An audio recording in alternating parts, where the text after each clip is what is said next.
on, you guys? Sports Runs on Diesels back at you here with another episode. Here to talk about the Elite Eight, starting off with the Villanova Wildcats over the Houston Cougars here, 50-44.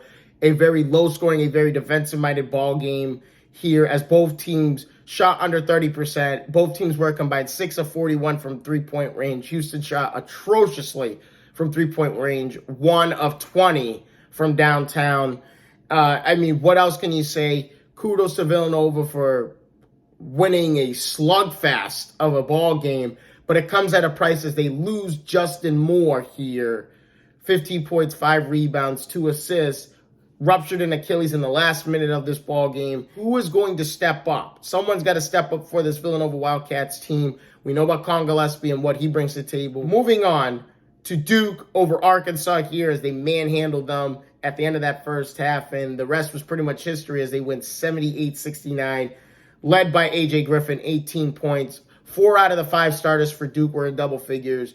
We need to start talking about Mark Williams as well because this guy, 12 points, 12 rebounds in this game. He's averaging right around 2 blocks a game for this team, but he's only missed 6 field goal attempts since the beginning of the tournament. Kansas Jayhawks over Miami Hurricanes here, 76-50. An absolute blowout of a ball game here, especially in the second half. Kansas looked tight, looked tense, looked nervous in that first half against Miami, and then in that second half, they just blow them out 47-15. And you got to give credit to Abaji here. 12 of his 18 points were in the second half, 4 steals. Kansas let loose on the defensive end, and it showed, and they forced Miami into a ton of turnovers. And then last but not least, unfortunately, the historic run for St. Peter's ends with a loss to North Carolina here, 69-49. Armando Bacot here for UNC, unbelievable. 20 points, 22 rebounds. Yes, you heard me correctly, 22 rebounds in this game. You had Brady Manick as well, 19 points, 8 rebounds. They out-rebounded St. Peter's by 40. They out-rebounded St. Peter's 49-33 in this game. And like I said in my last episode, if you guys seen it, Banks and Eddard had to go off shooting-wise in order for St. Peter's to remotely have a chance, and they had to rebound the basketball, box out and rebound the basketball as well in order for them to have a chance to win this game. Unfortunately, they fall short to North Carolina, but a very historic run for St. Peter's. Kudos for them. And it kind of reminds a lot of people, I wasn't born at the time, but in the mid to late 80s, you had this team coming up from the Northwest out in Washington there by the name of Gonzaga. They were a no-name team. They were a no-name college team coming up, and they went on an historic run like St. Peter's did, and the rest has been history. As you see, Gonzaga, one of the top 5 teams in the country. You could say the last 10 years, Gonzaga's been one of the top 5 teams in the country, arguably.